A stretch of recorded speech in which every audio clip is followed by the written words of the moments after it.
Hi there. Today I'm going to be painting a little bit from life, a little bit from photographs. I haven't actually got a bunch of flowers that I want to paint today. I've got white lilies, but I already painted those and did a video of those a couple of months back.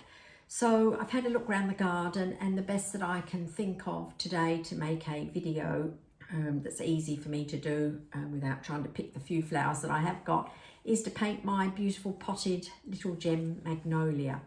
So I'm going to take you outside in just a second, show you what they are, and then I'm probably going to just come up with a little selection of photographs from those plants and see if I can put a painting together. So let's get started. So these potted magnolia that I have been with us for about 20 years. In that time they have been in 3 houses and they've had a couple of changes of pots.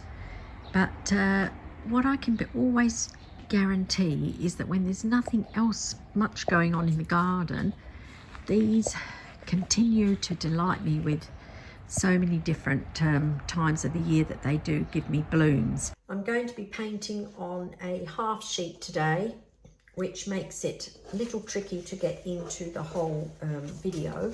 As you can see, it's quite a big piece of paper. It measures 56 by 38 centimetres. It is Saunders Waterford 425 GSM. I like this weight for paintings that I'm likely to put in a frame because it doesn't buckle. And this is the high white. So when I'm painting a white subject, if I start off with the high white paper, which is just a little bit brighter than the standard paper, the blooms already have got a chance of being nice and white looking, even though I'm going to add colour to them. So we've been outside, we've had a look at the potted magnolias, which I can see from where I'm standing here in the studio. So that's rather nice. I can look up, I can see the strength of the lovely main stem. But I've got some photos here in case I need a bit more idea about the flowers, because the flowers at the moment on them are not particularly good. We've just had a very, very hot couple of days here in Adelaide, and well, they don't last very long even when the weather isn't hot. So they really have struggled once they've opened to even stay around for a day. So I've got my selection of images. I've got my piece of paper. I've decided to do it in a tall format because I think that suits the height of this tree. But of course, you can always do things in a landscape format. There will perhaps be more blooms on there, more close up. But I'm thinking maybe I'm going to get a nice stem out of this as well. I haven't actually got my composition totally in mind, so I'm going to do a little bit of drawing on here because being white flowers, as always, when you've got white flowers, you want to be able to leave the white of the paper to do the flowers. So that does mean you need to have a little bit of an idea where you're going. Otherwise, you're likely to cover up where there's got to be nice white blooms. So I'm going to take my piece of paper down. I'm going to have a quick go at doing just a little bit of sketching to get some sort of composition in mind.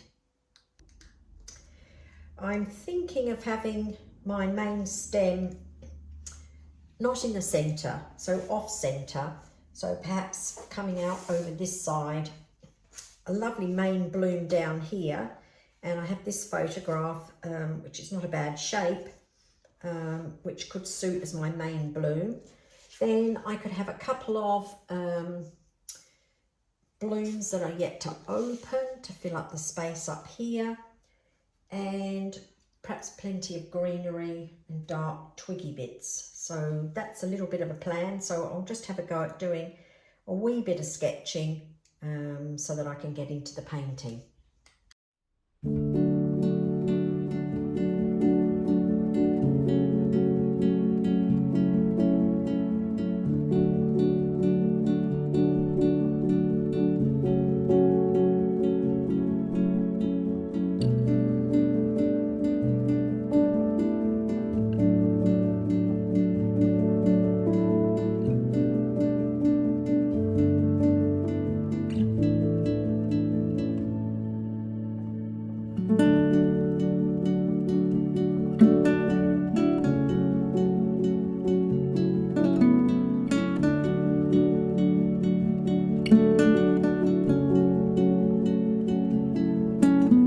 You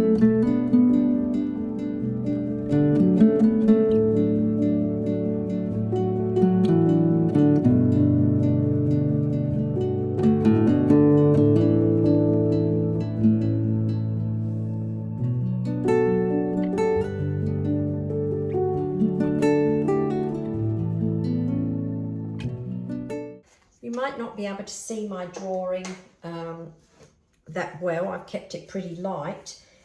I prefer not to have to do any drawing for flowers and be able to make a lot of it up as I go along. But as I say, because we need the white spaces, we've got to give some thought to it. I may even have more blooms than what I've got here, but I've now got one main bloom, one that's opening up, two buds up here, and you know, I might be able to get some more buds going up in there. That's a good starting point. The reason I don't like drawing with them is because I really don't like having to rub out. And if you're not copying a photograph entirely and you're making things up, sometimes it's hard to get the drawing exactly what you want without having to do any erasing. So I think when you don't have to draw on your watercolour paper and rub it out is by far the best thing. But I've tried to keep the lines really light so that as I've had to do the erasing, I may not have damaged my paper. I used a yellow watercolour pencil in here to tell me this is where I'm going to put my centre of this flower here. Could be a little bit taller. And even though this one hasn't showing any of the red, I think I still do want to be able to get some red in this painting as well. So the next thing to do is to think about the colours that I'm going to use for my composition. So I'm going to get a little scrap piece of paper in the same sort of paper as this, because that's the best way to test them out, and have a look at now getting my colours set up so I can get painting. Having had my magnolia trees for 20 years, I have painted them quite a few times in the last 10 years, and the only thing that really makes them different each time would be, well, perhaps a little bit of my composition, but the colours maybe that I use to set the scene. Now, when I showed you the little gems out in the garden, of course they are just a lot of greenery, burnt sienna looking colour on the underneath of the leaves. If they're looking a little bare, you obviously can see a fair bit through them, but if they're really looking healthy and dense, a bit like this photograph here, you don't see very much at all.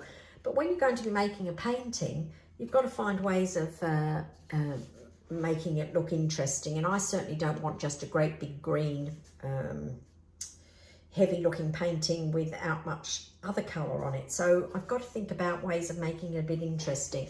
I pulled out a couple of photographs of magnolia paintings that have left home and hanging elsewhere in the country, and even though these were all painted from my little gems, you can see that the composition on them is different, but also what about the colours? This one is very, very heavy, dark and moody, so possibly this might have been a wintertime one when the foliage was very dense.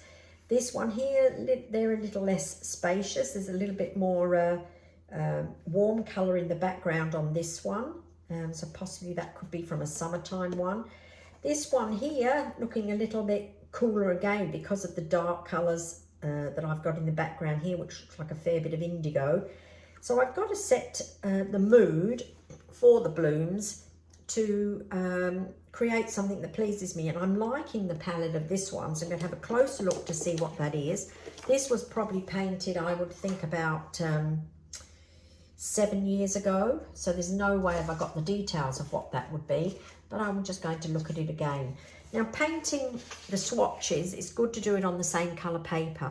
As it turns out, I'm running out of scraps and pieces, and this is the same paper as my large piece here, but it's not big enough to do the swatches on. This is a bit of student grade paper, pretty good colour match, so I'll do my colour testing on here. So my first thing would be to think, well, the flowers themselves have not got very much colour at all. They've got shadows, so I certainly have got to think about what I'm going to use in the shadows. But first of all, I'm going to pick my colours that I'm going to be able to use for the green. And because I like the idea of this indigo, I think I'm going to lean towards that, because then I can put a lot of that dark colour in the background. And I know a good colour with that to make a nice green is Quinacridone Gold. So there's my two colours there. Let's just see if I let them have a little play what it is that I get. So there we are. I've got some nice green that can be dark, it can be golden, it can be light. I think burnt sienna mix is quite good with that indigo as well, and I am going to need some burnt sienna to make my stem, my branches and the main stem. So let's just see how that plays also with the with the indigo. So burnt sienna and the indigo. Let's just have a little look what happens with these two. I've got a feeling it will still go green depending on how much I put in there, or otherwise I'm just going to get a grey green. That hasn't quite done what I thought, but will work fine for maybe a little bit of shadow colour, a little bit of extra grey colour in the background. And as I say, I'm going to need that burnt sienna to do my stem. The stem I will use French ultramarine blue with the burnt sienna, because then I can lean it towards slightly browner, slightly bluer, greyer looking.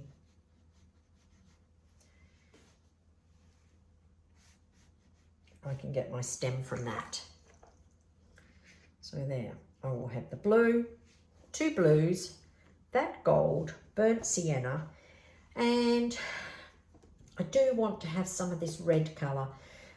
You can't, in my bloom here that I've drawn up, I can't see that beautiful sort of alizarin looking colour that you get down the bottom, but it doesn't mean to say I can't put it in. So I think I will make sure somewhere in my painting here, sneak a little bit of this in. I can just see it peeking out in between these two petals. So let's just recap on that, because once I have the colours sorted, it does make it so much quicker.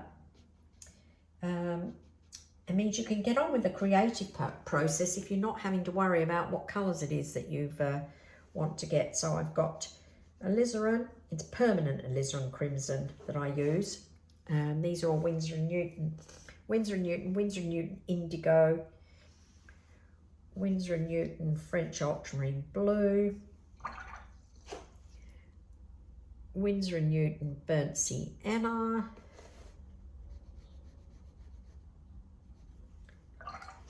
Winsor & Newton Quinacridone Gold. So there, I've decided on those 5 colours. Now, as I get painting, if I change my mind and want to add something else, I can. But it actually gives me an awfully good start without having to put too much thought as I'm going with the creative process. And, oh, which colour is it I'm going to get? I can concentrate on the painting. And this is how I approach just about every painting that I do. So I'll make some notes on this so that you can go in the description of the video. And I think I'm ready to go. Because this is a half sheet, sometimes it's hard to get the whole thing into the filming. I like it that you can still see the palette and see what it is that I'm mixing up. The bits and pieces like the water things up here are not that important, so sometimes I could put the reference image or something over there. But I'll try and just be mindful of getting it all in the shot. I'm going to start by wetting the paper around the blooms.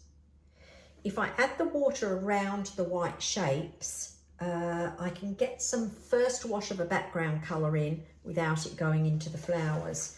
if I wet the whole thing, obviously it's going to go all over the white blooms. And you can either wet the whole thing with a big mop brush, or you could use a spritzer or a spray bottle so that you've got, you know, some dry parts and some wet parts. Sometimes that's good because it means that the paint will start flowing, but it won't just run everywhere. So you've got sort of a bit of a two-way bet. You've got some control,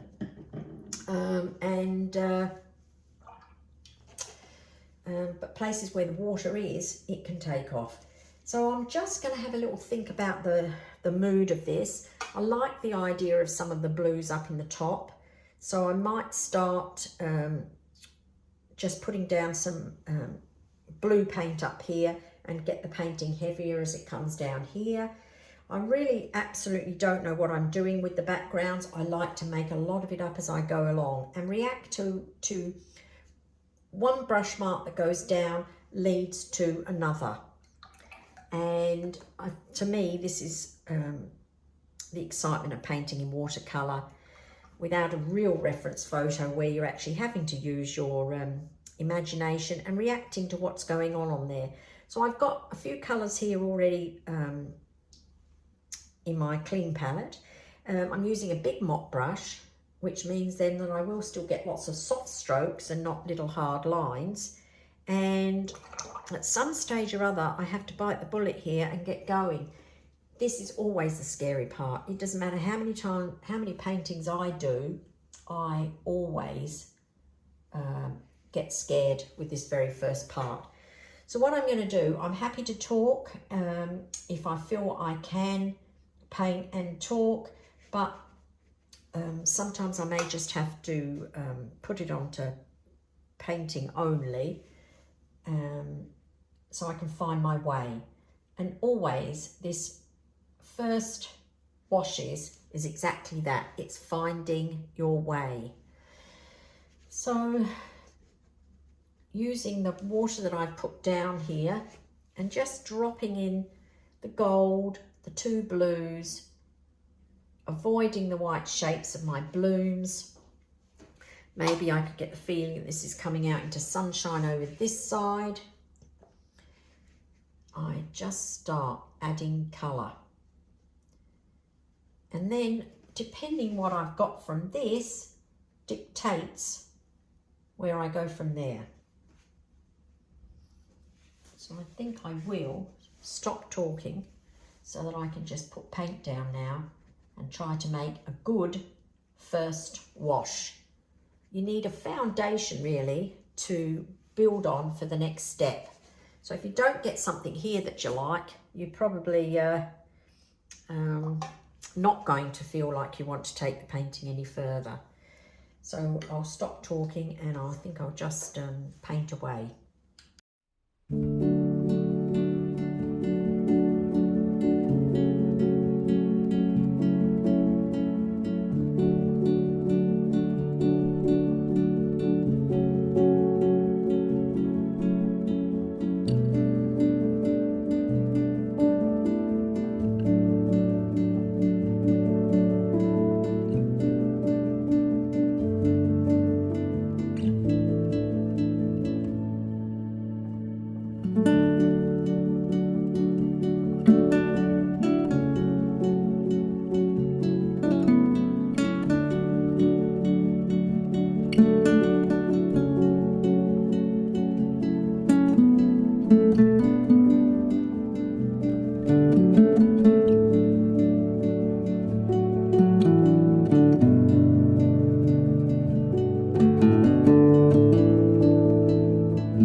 scary part is over.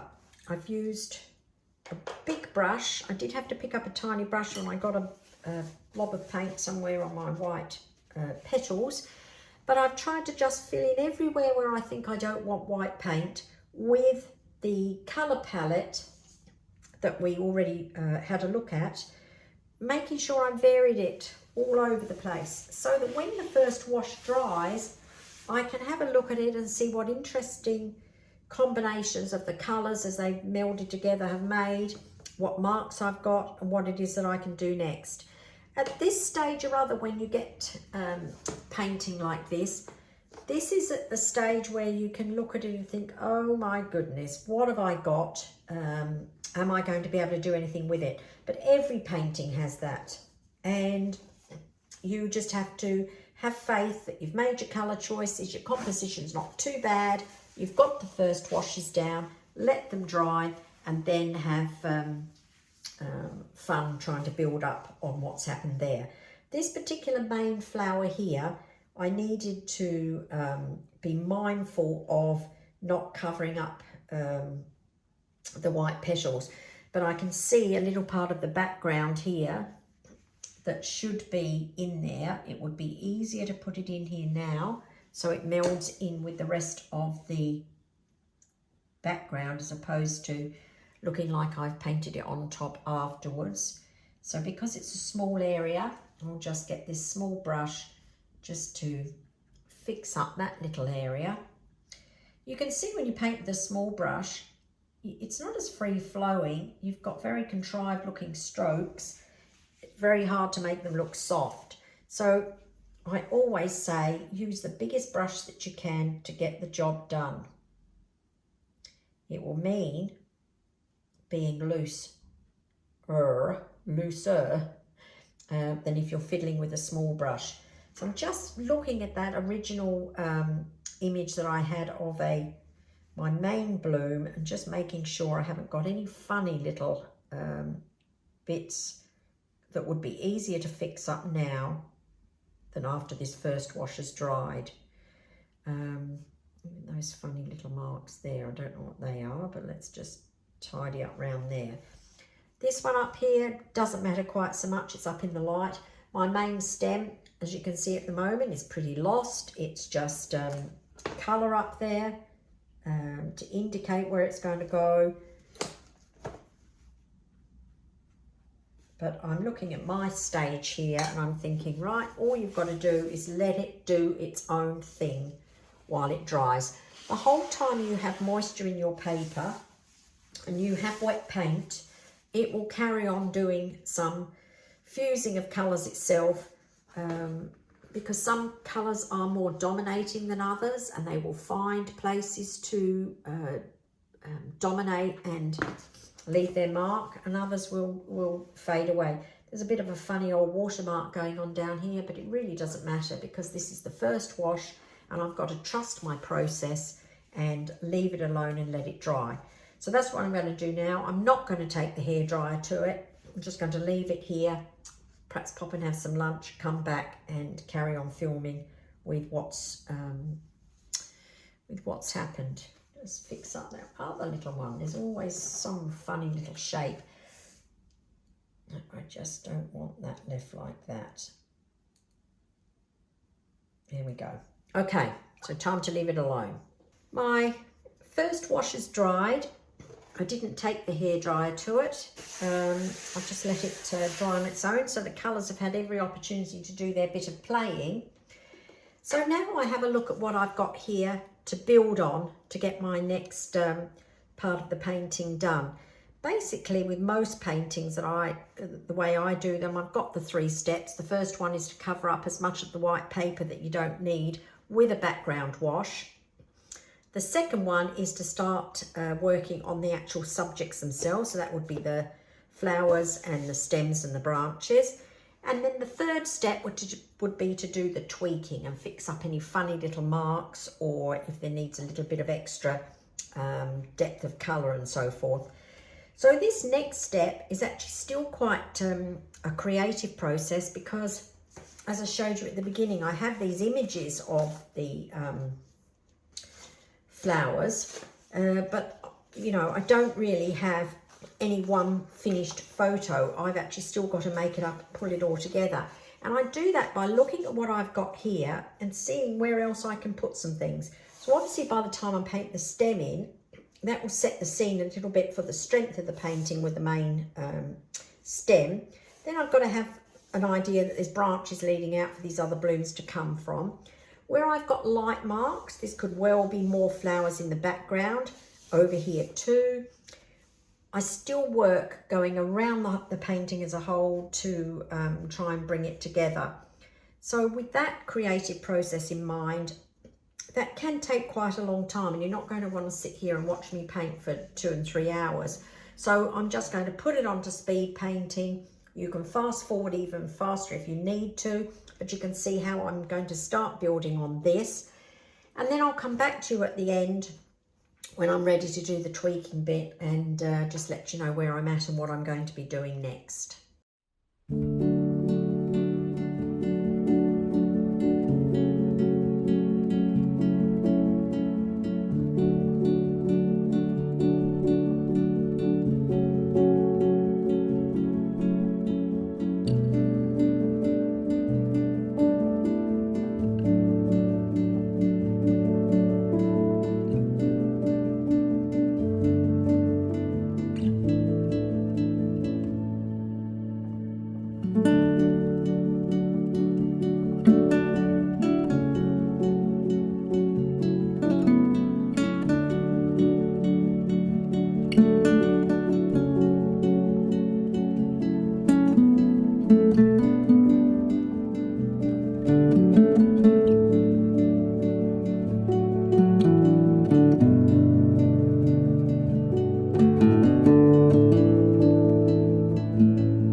I've taken my painting as far as I can in regard to the background.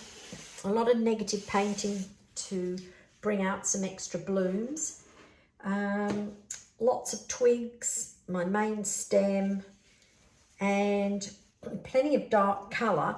Nothing really that screams real leaves, other than a few squiggly drawn in ones down here.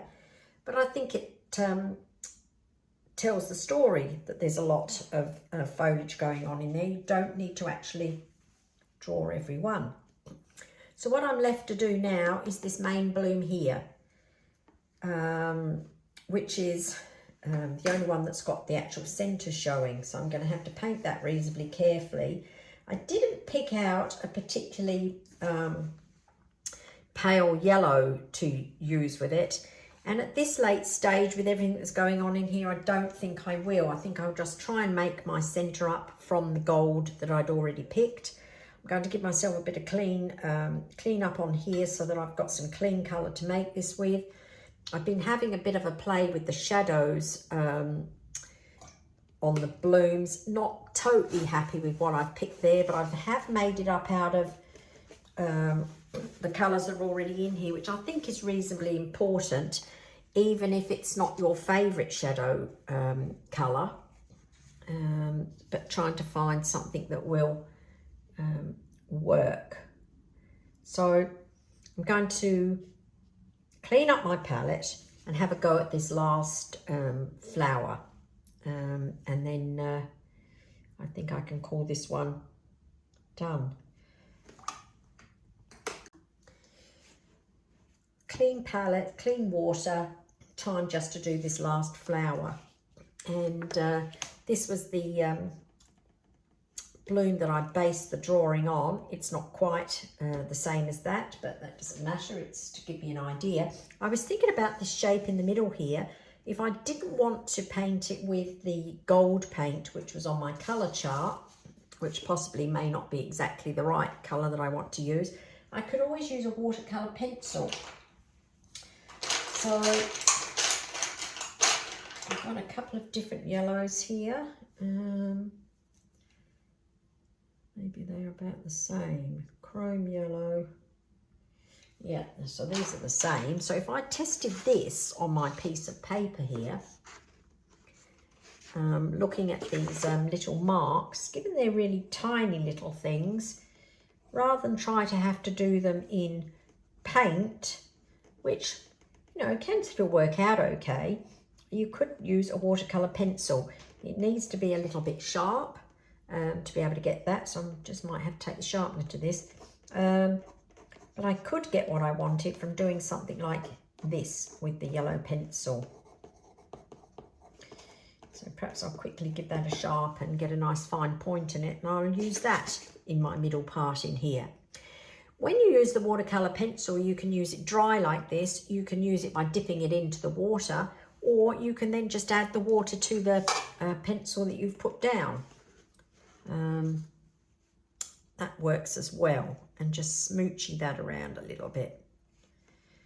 But you've just got a wee bit more control for tiny little marks with perhaps a pencil as opposed to a brush. It does introduce another yellow to it, but that's okay. I think I might have a go with doing this. So I'll just give it a quick sharpen. Right, this centre is got a little bit of colour in between the stamens here, and this yellow is just really just these little curly bits. And I'm not going to do them all, but I'm just going to do something like this. Give the indication of what they are.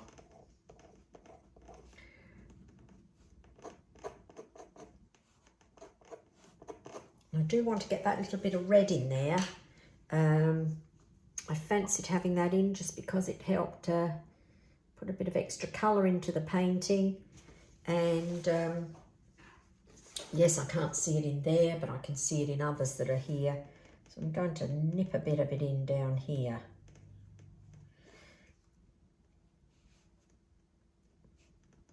Just for a bit of interest.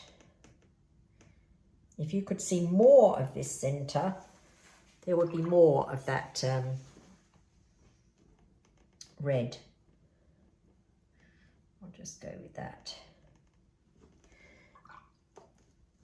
And so, shadow colour now for the flowers. As I say, I wasn't overly happy with what's up there, but I prefer to work with what's already in the painting because I know at least then that it does work as a whole. Whereas if you just go dipping into another colour, it's adding another element to it. I'll check this out here. So it's a bit of a purpley colour for my shadows. Maybe they could have been a bit of a warmer colour, but I'm going to go with that. Otherwise I will be umming and ahhing and making decisions forever. The main thing is not to get too carried away and put too much down in one go. So just where I can see, some shadow. Still would be good to try and vary that shadow colour up a little bit. So if I had a bit of the blue and the red and got a bit of yellow in it as well, just makes it a little bit greyer. Main thing here is to take it a little bit steady because it's very easy to turn what was going to be a white flower into looking a bit too dirty. So I'm not working wet into wet for this. I'm working on dry paper because I actually want to be in total control of where this bit of colour is going. If I wet the shape first, I wouldn't be. It would be taking off on me. Now, I didn't really think about a light source in my painting. With these intuitive florals, that's not always that important. If you're going to put shadows all over, you know, you obviously want them going in the same direction. But I haven't got too many flowers in here that need this, so I can work with this one that's up here. So I'll just move around my flower here until I feel I've got enough colour on it to say I've got the shadows in, help give it some form, show what petals are on the top and what's not, and we'll just about be done. So I'll just put this on a bit of speed painting now, otherwise this movie is very, very long. I appreciate the fact that lots of people are watching, even if you do have to speed through to find the bits that you're interested in watching. Unfortunately, I can't do half a painting. It's as long as it takes. That's basically what it is. And but you're in control of your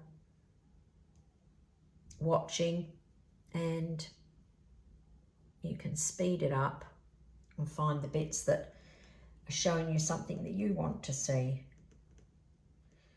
So let me put that on a bit of speed.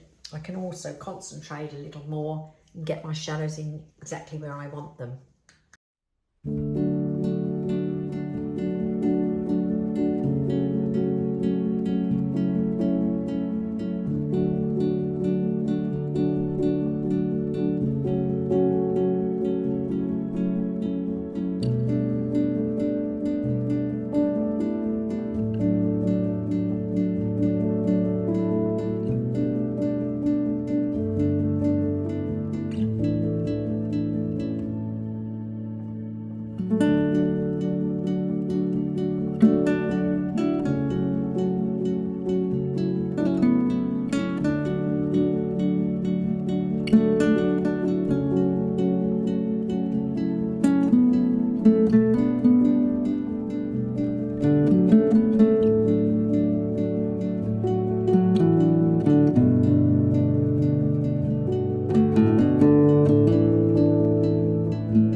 Okay, well, I'm just about there. My shadowing perhaps could have been a little bit more to my liking, but this is what I've got. There is no right and wrong thing to do. It's just, do you like what you've done? And that's basically how I look at each thing.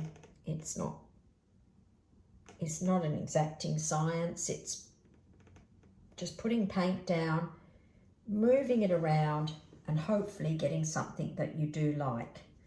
It's when you paint, say, just from a photograph and you're just copying shapes and also the colours, then it's really a good exercise in really concentration, but it's not having to make these sorts of decisions and deciding whether they work or not. So I may just do a tiny little bit tweaking for this before I call it finished. Just to get my flower, when this is dried, I might just have to reassess and perhaps darken up a little bit here. I may just darken it around there. So I'll do that, and you'll see the finished painting at the end.